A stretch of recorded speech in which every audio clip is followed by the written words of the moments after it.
Arabians Tonka is easily one of the most popular Montales, but is it actually any good? Stay tuned.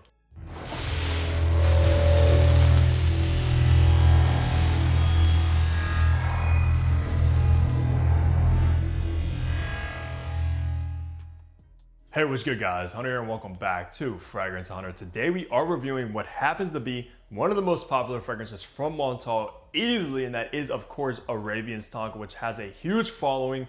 So many people adore this fragrance. Me, however, I was kind of iffy about it, and we'll talk about of course if I love it or kind of not the biggest fan of it later on in the review. But I am a big fan of Montale. They have so many good fragrances such as Black Oud, Intense Cafe, and of course so many other heavy hitters from Montale, which honestly I always kind of thought was one of the best niche brands for the price. Montale and Mancera you can never really go wrong with, especially at the prices, even at retail, let alone on the discounters. These brands give you a huge bang for your buck. Now I do want to shout out Your Perfumes for sending Arabians Tonka over for review. I'm still going to keep it honest. If I like it, I like it. If I don't, I don't. It's as simple as that. Now let's run down some information. So Arabians Tonka was actually launched back in 2019, so it's been around for around 6 years at the time of this recording.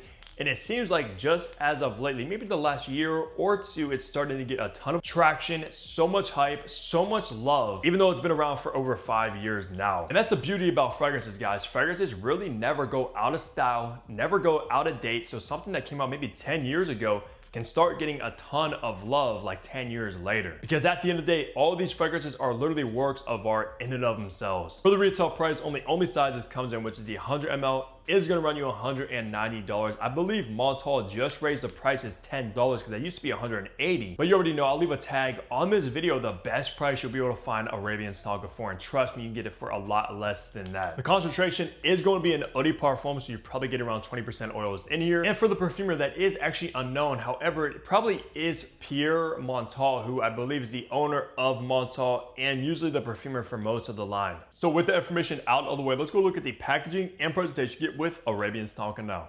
Okay, so we're only gonna be looking at the bottle today since I don't have the box. Mine came in a gift set with a smaller travel bottle. Of course, though, you got the iconic shape aluminum Montale bottles. These are usually lightweight, even though they are still foil, since I know a lot of you guys question that. Montale logo, Arabian's horse with the background, eau de parfum, 100 ml. On the bottom, you got your sticker. Also got a batch code to authenticate your product to see when it was produced. Nothing on the back. Of course, you got that kind of pin Montale thing to take it off to spray it, which kind of is a safety thing. And then your sprayer is right there. All in all, always kind of been a fan of the Montale bottles, even though I prefer the Mancera bottles. In the top, you got saffron and bergamot. In the mid, you got oud and rose. In the base, you're gonna find the tonka bean, sugarcane, amber, white musk, and oak moss. And this will be classified as an oriental sweet. So let's spray this and test out these atomizers.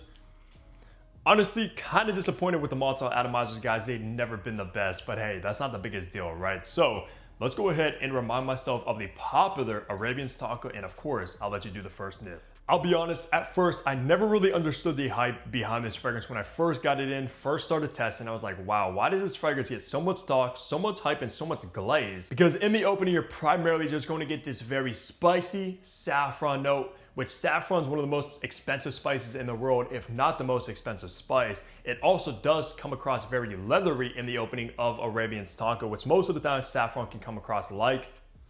So spicy, leathery saffron right off the bat. Do not get any of that citrusy bergamot at all. It might as well not even be listed, to be honest, guys. It's primarily a blast of saffron right away when you spray this. Just don't get me wrong, I love saffron. I love the way it smells. I love the way it tastes. I put it on food sometimes. And the saffron absolutely complement the other notes you're going to find as this one starts to dry down. Because in the mid, you are going to get that rose. Now the rose in this one comes across like a dusty, powdery red rose to me. It's not like a sharp, clean, fresh rose. It's a very dark, powdery, maybe a slightly jammy take on rose. And of course, we cannot forget about that signature touch from Montale, which is going to be that oud. Now, Montale always does their oud in a specific type of way. You can almost always tell it's a Montale oud when you smell it. It's never been like too funky of an oud. It's just kind of this rich, woody, exotic oud that is more so on the easygoing side of things rather than being kind of challenging and daring. And as we all know, rose and oud complement each other so well. That's why it's such a huge trend and has always been for so many years. Rose oud fragrances have always taken off. Even though I wouldn't categorize this as a rose oud by any means, guys. It's slightly more so in the background, especially the oud. So saffron, oud, and rose is what you're getting primarily so far from the top and mid. And that is such an oversaturated combination, I'm not even gonna lie. And then in the base is the star of the show and where this name comes from, Arabians Tonka, because you are going to get this dusty, slightly spicy gourmand tonka beans right away in the dry down, guys. It's very dominant. One of the strongest tonka beans I've ever smelled in a fragrance, if I'm being honest with you. And it's interesting too, because in the dry down, along with the tonka beans, you are going to get this very sweet sugarcane note. So it's almost like take tonka beans, sprinkle some sugar on top, but that's kind of the vibe it's giving off, mixed together with this resinous, warm amber. So it's a warm, slightly spicy, gourmand, sweet dry down. That I will say the dry down is very distinctive, very unique, and doesn't really smell like any other fragrance, at least any other fragrance that isn't trying to clone or dupe Arabians Tonka. So when it first came out, this absolutely took off and probably a trendsetter at its time, guys, because yeah, it's still very unique in the dry down. I'm not really getting any of that white musk or even any of that moss, which you don't really need, to be honest, because for some reason the tonka bean, sugarcane, and amber is a beautiful trifecta as this one dries. And you are actually still pretty much getting the saffron, oud, and rose in the dry down, just kind of fades away slightly because all of those notes are base heavy notes in and of themselves, so you're still getting them. And even though I wasn't the biggest fan when I first got this one, I just think I had such high expectations for it because of all the hype, and being one of the most popular from Mancera,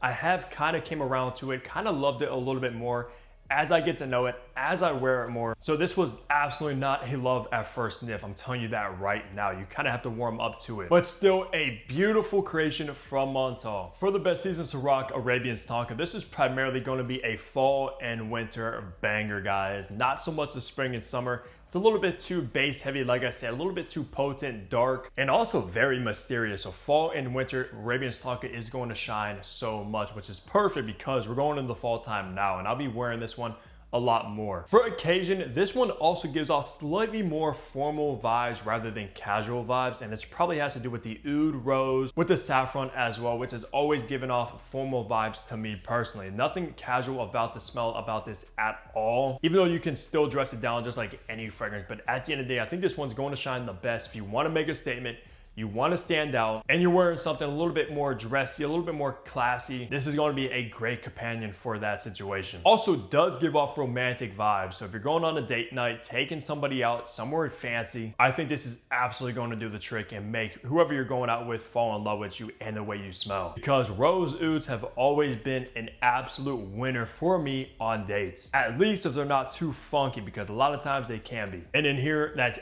absolutely not the case at all. For gender, Arabians Tonka is very, very unisex. When I first got this one in, I almost thought it was a little bit too feminine, to be honest with you. Because I even gave my girl the travel spray of this, which was either like a 15 or a 30 ml travel bottle, because I love how it smelled on her. And like I said, thought it was kind of feminine for what it was, but after getting to know it more, I will categorize it as unisex. Of course, a man can rock this easily, just as well as a woman could. And I know so many men and women out there both love Arabians Tonka. And it was probably because like the saffron, rose, and the sugarcane note, which made it lean a little bit feminine. But the oud, saffron, and amber absolutely save it for me. And for age groups, kind of versatile when it comes to that aspect, because it's both youthful and mature. I can totally see the younger audience, like late teens, early 20s, absolutely gravitating towards this. It kind of gives out this younger, hipster vibe that's trendy in fragrances, and just kind of like scanning the community, see what's going on. I can see a ton of younger people loving this, as well as slightly older people as well, like 30s, 40s, 50s, and up will be able to rock Arabians Tonka easily. It doesn't lean youthful, it doesn't lean mature, it's just right down the middle. All age groups are able to enjoy this, which is nice too, because most of the time when you see rose and oud, it usually does lean a little bit more mature, where younger audiences don't really like those notes. However, something about this is more of like a youthful take on those fragrance notes. Now, wrapping the review off, talking on the performance you should expect to get from Arabians Tonka. Now, I know so many people talk about how strong this one is.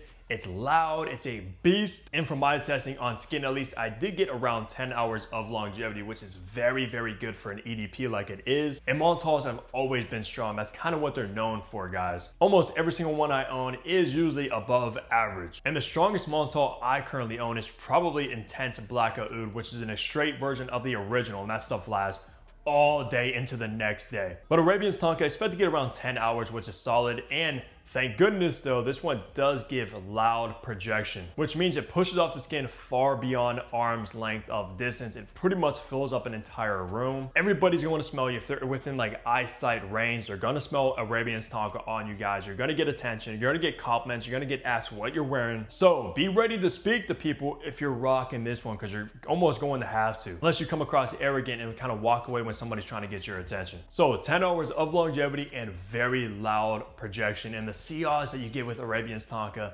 is actually very pleasant. I do like the way this one kind of leaves a trail behind you. Almost smells even better in the air than like up close to your nose. And the only reason I know that is because my girl wore this one a ton around me, and I would always get the projection off of her. And that's why I know it's loud and smells incredible within the air. So I respect Arabians Tonka. It's still not my favorite Montale at all, but I have grown to love it more than I did when I first got it. So let me know down below if you guys are a fan of Arabians Tonka, or if you're kind of like me and you're iffy about it, where you don't hate it, but you also don't love it. So that's gonna do it for my review, guys. As always though, leave a like on the video, subscribe below if you haven't already, because what are you doing? I got you with daily fragrance content, and I'll see all of you back here tomorrow. Take care, everybody.